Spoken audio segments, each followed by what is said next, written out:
We'll just wait for it to load through. My notes here. Perfect. And you should be able to see it when we go live.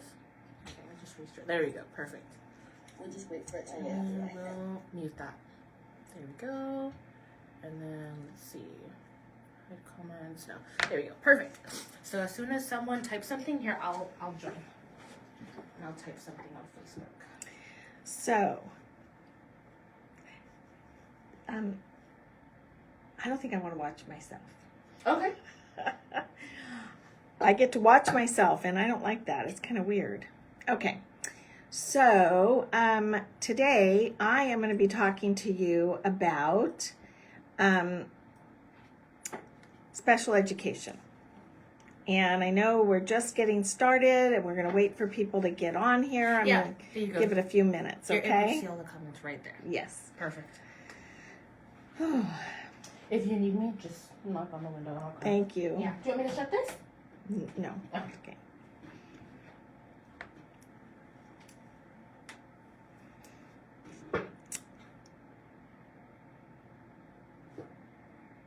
How is everybody doing? So today I get to take a chance to talk to you about special education. I'm going to make a little bit of a special announcement when we get more people on the line here. Caleb's getting the day off, and I get to jump in and talk to you about something that's really important to me, which is special education. So I'm going to give it a couple more minutes. I hope you're all having a really lovely Friday. It is really cold here in my office, thus I'm wearing this very heavy warm sweater, and I am actually loving it because I love sweaters. So it's that time of year. We had to turn our heater on today, and it made that funny smell because it hadn't been on in a while. But it's cozy time of the year. We got the holidays coming up, and I am excited about the holidays this year. I don't know why. Some years it's like I'm not excited. I'm kind of like, oh. And then some years I'm really excited. And this is one of those years. Okay. So here's what I want to tell you. We're going to talk a little bit about special education. Now, a lot of you that are watching today already have an IEP for your child. So I am going to focus on maybe some responses and comments that your IEP team might say during an IEP meeting and how you could respond to those, okay? That's the first thing we're going to talk about. But before I even get started with that, I want to let you know that starting the beginning of the year, January 25, I'm going to start providing IEP reviews myself. Okay, I'm very excited about this because it's something that's very important to me. Most of the calls coming into our front desk about special ed, people are very frustrated. They can't find an advocate that can take them. They can't find attorneys. They're all booked. And that's true. We're even swamped. We have a waiting list if you want to get in with our advocate. So what I want to do is I want to create the ability for you to provide me with your IEP, and I will review it and give you a written response on what you can do and what you should do and how you could handle it yourself. As some of you know, I give a training every year to parents. I did it back in the fall, I think it was, on how to be your own advocate.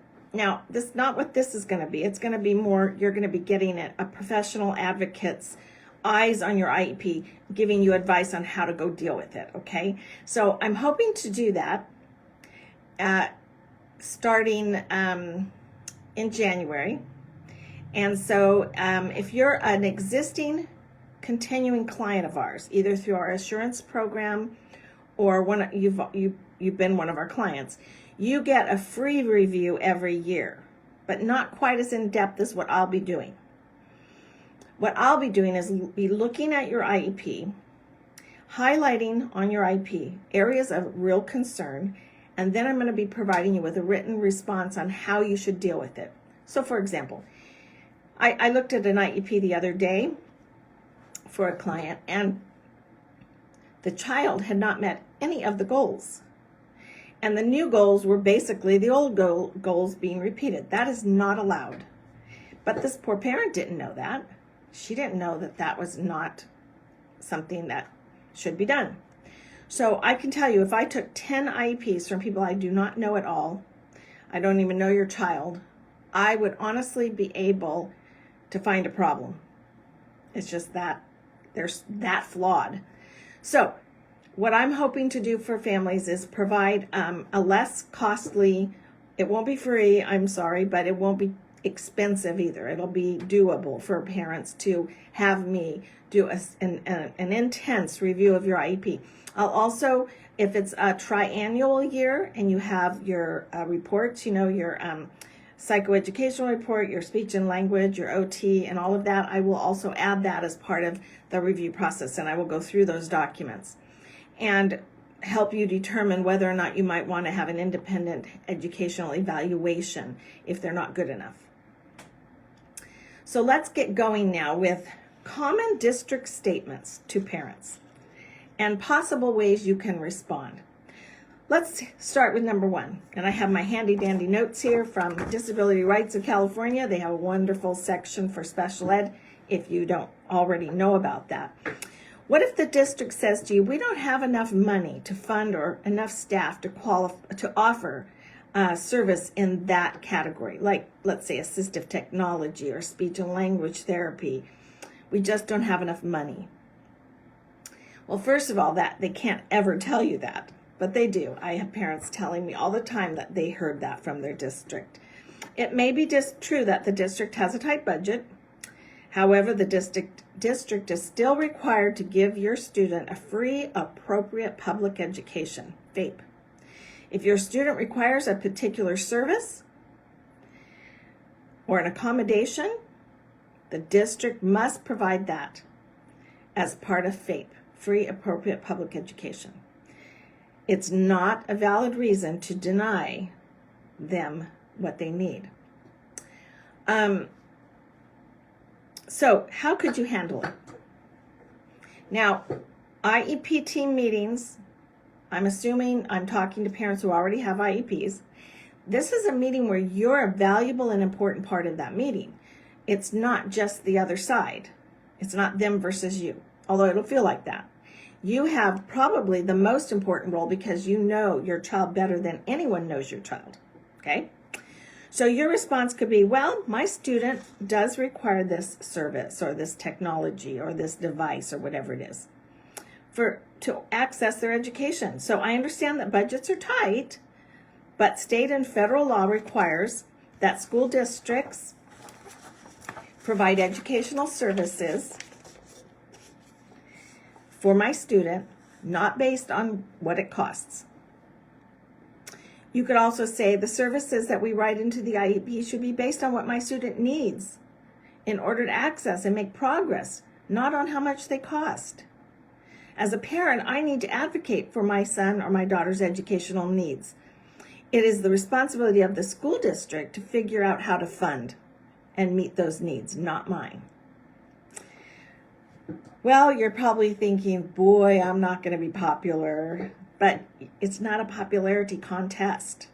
And I'm going to warn you, we're going to go through a few of these comments, and I'm going to warn you that the person that makes the final decision in your IEP, the decision maker, they have been hired and paid a high rate of pay to say no, to be adversarial. So standing up for your child's rights is not being adversarial, it's doing the right thing. What if the district says to you, the general education teacher or the special education teacher or the assessment, like the psychologist or the speech and language person, could not be here today. So I don't have any authority to make a decision for you, for your child. I'm sorry. Federal and state law require the IEP team to consist of one or both of the child's parents, so you're there, right? At least one education teacher, at least one special education teacher, a school district representative who's qualified to supervise and provide information and is knowledgeable about the curriculum and the resources, and all the individuals who,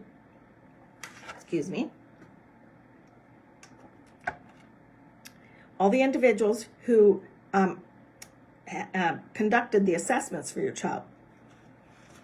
So they're all supposed to be there. Also, the student can be there if you want your student there. I don't encourage parents to have their students come to IEP meetings. The school wants it because if your child's there, you're going to be less likely to talk about the areas of concern. I'm sorry. So here is some things you can say. If you know about the absence ahead of time, you can contact your district and say in writing or email to let them know that you are concerned. You can say, I'm concerned that the ability of the IEP team to develop an appropriate IEP for my student will be compromised if these people aren't all there. You may choose to go ahead with your IEP meeting with those that are able to attend, but don't agree to anything that requires input from a missing IEP team member. Refuse to continue the IEP meeting if you feel that appropriate development of the IEP cannot be done without the people that need to be there. There needs to be a decision maker at every IEP. So when you get there and you find out that there's no decision maker, I wouldn't even go forward with the IEP. So what I do when I go to an IEP, I will sit down and say, who is the decision maker today? Usually that's the IEP, that's usually a special education director. It could sometimes be a principal, depending on the program. But if they say, well, we don't have a decision maker here today, you're going to say, then we need to reschedule. Because nothing can be accomplished if there's no decision maker there, okay? So that is usually Director of Special Ed Services, Program Manager.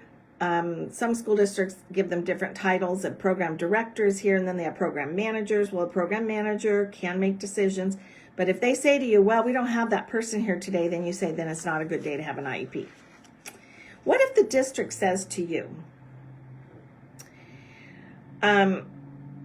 we went ahead and created an IEP draft for you to sign, or you need to sign this IEP before you leave today. Okay, we hear that all the time, don't we? Well, let me just tell you. The IEP, and I say this all the time, is a legal binding contract. And for them to say that to you is kind of like you going to buy a car and the car dealership is pressing you to sign and buy that car right then and there. We all don't like that kind of pressure, do we? It's the same thing. So I recommend that you do not sign. And if they give you a draft already done, don't sign. Wait till the IEP meeting is over and they make corrections. And then take it home and read it over from cover to cover. Don't skip any sections. Parents do this all the time.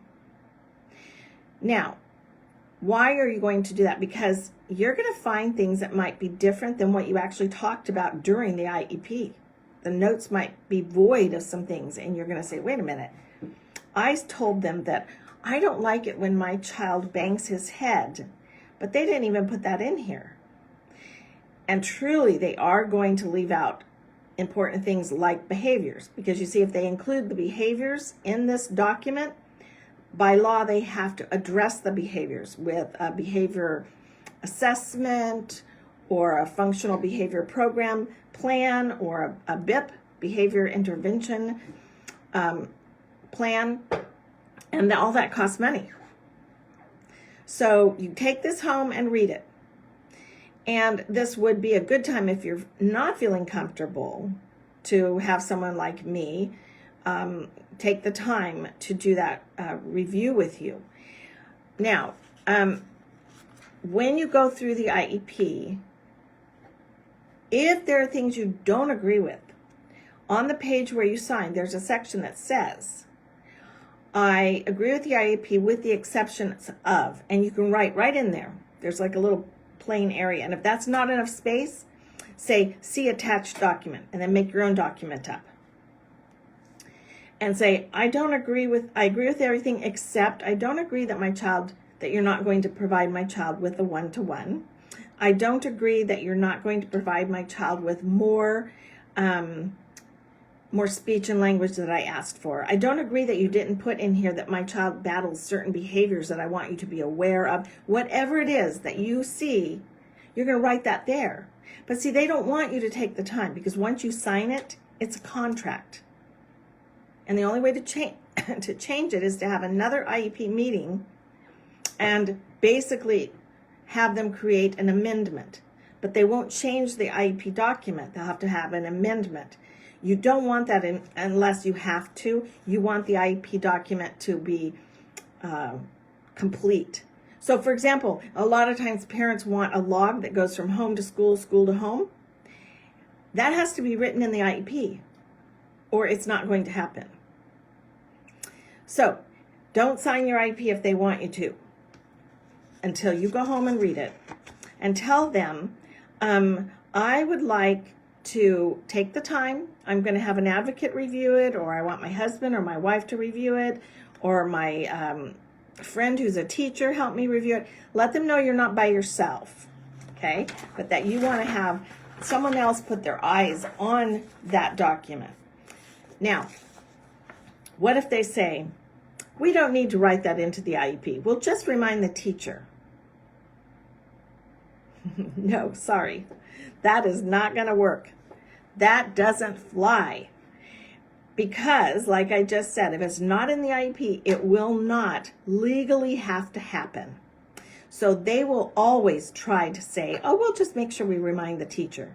And the parent goes, okay. And you know, we as parents come into these environments like special ed, IHSS, regional center, assuming that those people want to do what's right and they want to help me. So why would I not trust them? Well, I'm going to tell you, I've been doing this for many years.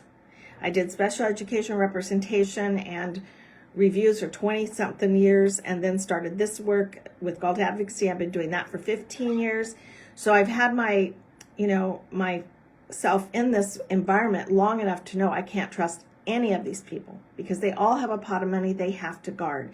Now, the teachers themselves, they're amazing. They want to help you in the school district. Most of them. I mean, you're going to get a bad apple every now and then, but they don't make the decisions.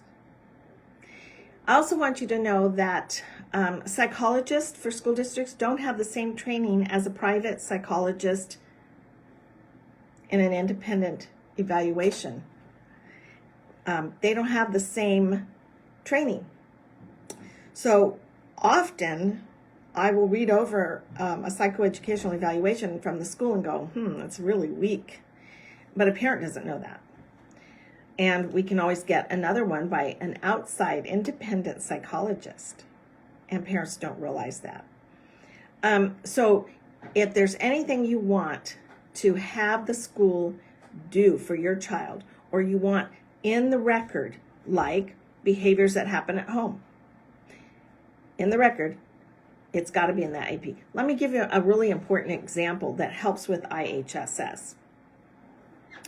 I go to court Monday through Thursday for IHSS representation, helping parents obtain protective supervision. And the judges will deny if the IEP is void of any of the behaviors that mom and dad are seeing at home. Why? Because there's an assumption that if it's happening, if your child is hitting their head or banging their head or eloping out of your home, it's going to be done in all environments, not just at home. And if it's just at home, there's something wrong at home. Maybe mom and dad are not good, or, So we've got to see that it's happening in all environments, or at least being reported. So for example, let's say your child is a really serious eloper. So in your IEP, you notice they don't put anything in about your child's eloping. But you're thinking to yourself, I know he must try because he does it home all the time, right? Here's what you can say. This is a little professional tip. Oh, and always record your IEPs. Let them know 24 hours in advance and record it, because I can use that in a court hearing. Anyway, back to the behavior.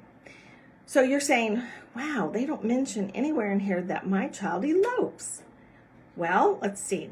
You sit down at the IEP and you say, by the way, guys, under parent concern, you know, that moment where they go, can you tell us your concerns? You're going to say, you know, my child elopes, and I am constantly having to stop him from trying to get out of the house and run into the street. Now, you guys doesn't seem like you have that problem here. How are you dealing with it when he tries? You must be very successful. Now, you're feeding their ego here. So you might hear something like this. Oh, whenever he tries to leave the classroom, we just do X, Y, or Z. What have they just admitted to you? He does try to elope at school. And that is really important information for me to have if I'm representing you. Or if you decide you want us to help you get protective supervision. That's really good information. What if at home your child bites themselves as a self-stimulatory behavior, but there's nothing in the IEP about them, and you're thinking, how do they go 4, 5, 6 hours without doing that? Well, then what you're going to say is, you know, that my child bites, and it's like self-stimming all the time at home, and I do this, I do that, and what are you guys doing? Because I know you don't seem to have a problem with it. So what are you doing to prevent it? Please tell me so I can also do what you're doing. We'll both be on the same page. Then they're going to go, oh, well, whenever he starts to do that, we give him a chewy. And then as soon as we see him start to do it again, we make sure he gets that chewy. Now, what are they admitting? They're admitting he's doing it at school.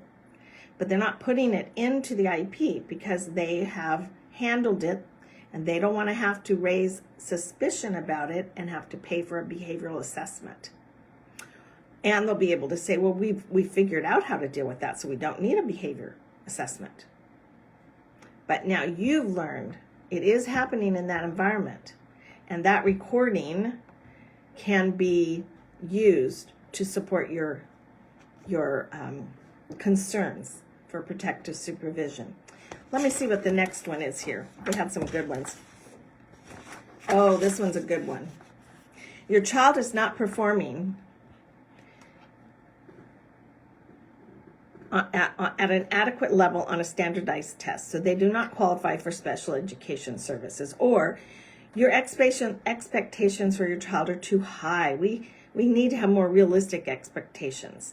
Here we go. They're talking about either they don't want to make goals that are appropriate, or they're lazy, but they're saying either your child is really so low, there's almost no goals we can make, and I have had a kid like that, or your expectations are just too high as the parent.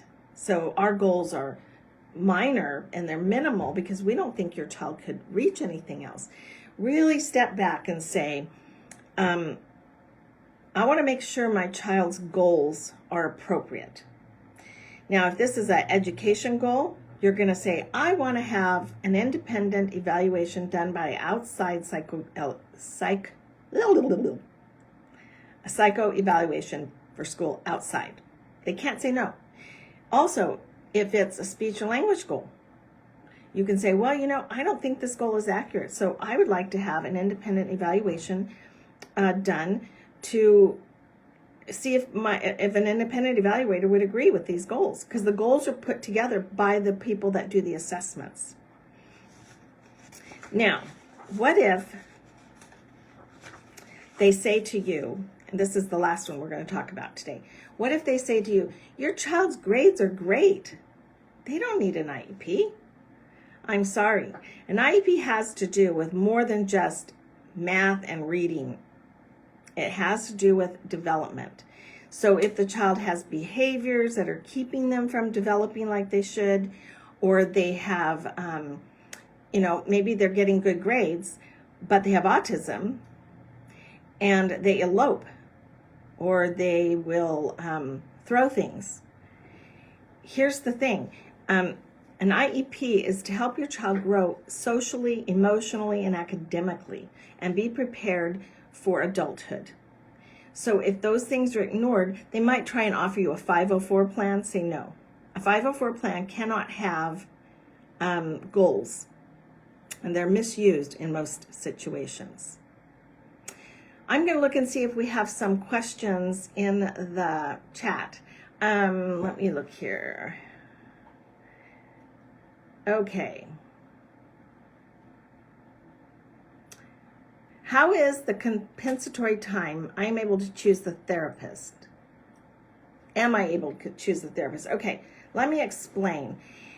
If you are able to get compensatory time for a goal, let's say it's a speech and language goal, and we see that the speech and language goals aren't being met. Now the school owes you compensatory in that category. They can either give you more speech therapy with the school speech therapist, which I've been successful at getting. For example, I got one little boy an hour a day of speech therapy for a whole semester, Monday through Friday, because he had not met any of his goals 2 years in a row in just speech. If they decide that you're going to need to have private speech therapy, they usually have a list of private therapists that you can choose from. So the question is, can you choose from that list usually? Okay, because they usually have a contract with outside providers, because this happens a lot.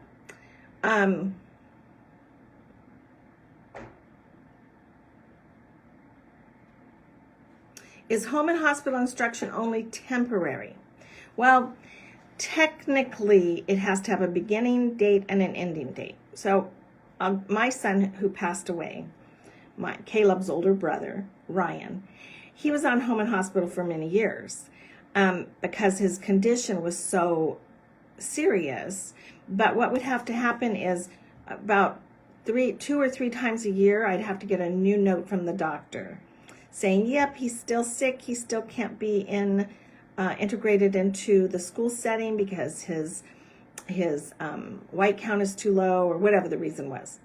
So it is temporary unless if your child, let's say your child, like my son, had cancer and it's long term, the doctor just has to keep making new letters. The schools cannot deny it. I just worked with a family recently who the doctor sent the right information to put the child on home and hospital, and the school said, nope, we're not doing it. They can't do that.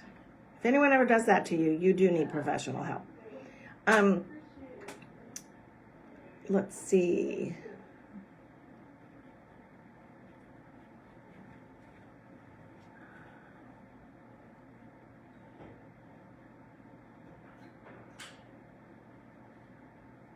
How do I go about looking for other programs that's right for my son? I'm going to tell you one thing you can go to the California Department of Education, and they have a list. You can find a list of all the special day classrooms in your county. You can find a list of all the non-publics in your county, and you can go to their websites and learn about them. For example, here in Sonoma County, we have Lattice Educational Services. It's for the most disabled students who really can't learn reading, writing, and math and all that. So, and they have severe behaviors. That would not be good for a child who could learn. Then we also have a NOVA, which is for kids with autism who can learn. And they even have student government, and they have sports and all kinds of fun stuff. Those children would never work in Lattice. Okay, so you could go to the California Department of Education and find out what's available. I used to own one of those schools, non-public, and so there's a list that you can look, and you can find out what they offer and what kinds of services, and you can call them and ask for a tour. There's actually training for AIDS and for AAC device. Some speech, is there? Is that a question? Some speech therapist at school district. Okay, speech therapist.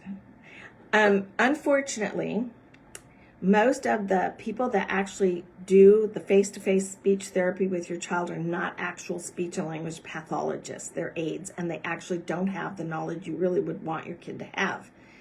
They answer to a speech pathologist. My sister-in-law has been a speech pathologist for like 40 years. And when I have her at my house, it's fun because I get to get a real pathologist to work with my daughters, even though they're in their 30s now. But unfortunately, the school districts don't have real qualified speech and language therapists. They have aides, so they don't know how to use these devices. What I would suggest, if your child needs a device, speech, one of these AAC devices, that you have the school district put into the IEP, that they will bring someone in that can train your child, teach your child, and teach you. And if they don't want to do that, if ever the school district says, no, thank you, no, we're not going to do that for you, just calmly say, could you please put that in writing for me so I can take it to my legal advocate?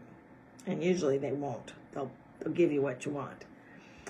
Okay, I am going to sign off and say goodbye to all of you and hope that you have a great weekend. But I do want to let you know again, one more time, I am hoping in January, it won't be January 1, but maybe by the middle of January, for people to call in to my assistance, and I'll tell you her, what is her, 119, extension 119, that's Lori's extension. She handles special ed and regional center issues. Call her, when you call our main number, go to 119 extension, and you get Lori's voicemail if she's not in. Tell her that you want to sign up for Myra's review of your IEP. And I'll be having 1 or 2 days a week where I do that for people, so hopefully we won't get so backed up that you end up on a waiting list. I'm hoping to structure my time in such a way that I could do that for you. But remember that if you're already a client, we do a mini review. Vinaya does that for you. And if she sees anything really concerning, then she might, ship you over to me. So I hope y'all have a great weekend. Don't get too cold. Maybe put a fire in the fireplace. And I wish you all the best, and I hope you have a great weekend.